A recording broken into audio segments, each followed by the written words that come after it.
Siyempre, hindi lahat ng nandito nag-review. At yan lalabas sa discussion ng mga estudyante. Tingnan mo kung paano sila mangunguti at yung hindi mauuli ng profesor. Yung minasalimit ko.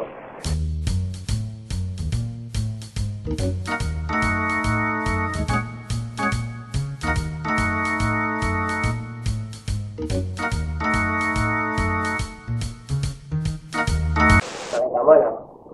Yun ang tinatawag ng Xerox technique.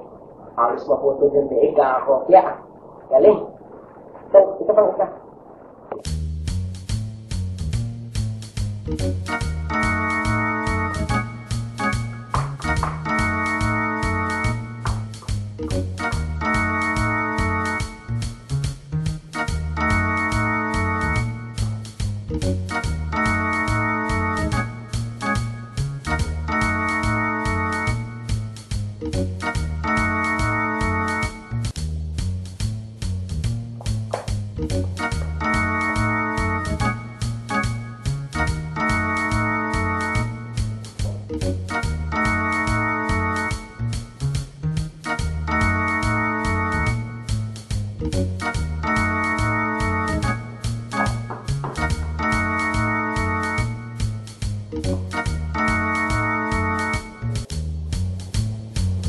Parang pipi lang.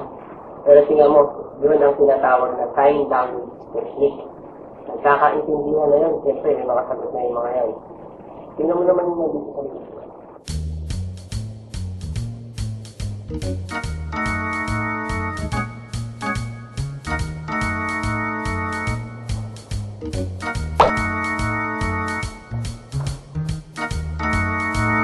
Parang basketball player lang. Papasa ay walang nakikita, no? Yan ang malupit talaga. Ito pang isa.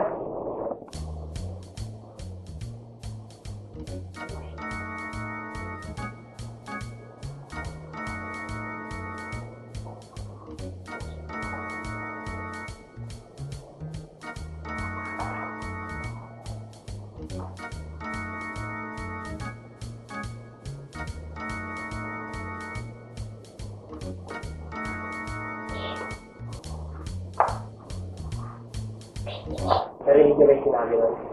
Ako hindi. Pero bihasa na yung dalawang ganong technique. Ang tawag naman nun, bulong technique. Magkakaintindi na yun sa bulong lang. Diba? Itong muli, pinakamalupit. Masalimit ko.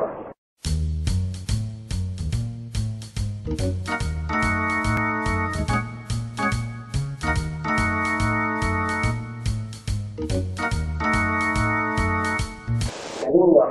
Yun naman ang tinatawag na big letter technique. Nakalang letra. Siyempre, para kitang-kita ang sagot. Diba? Marami pa yan. Tapos, time nyo Kaya, susunod na isang nga lang Ma'am, sabihin lang po, ma'am. Uy! Napag-letter mo, dapat palang sagot.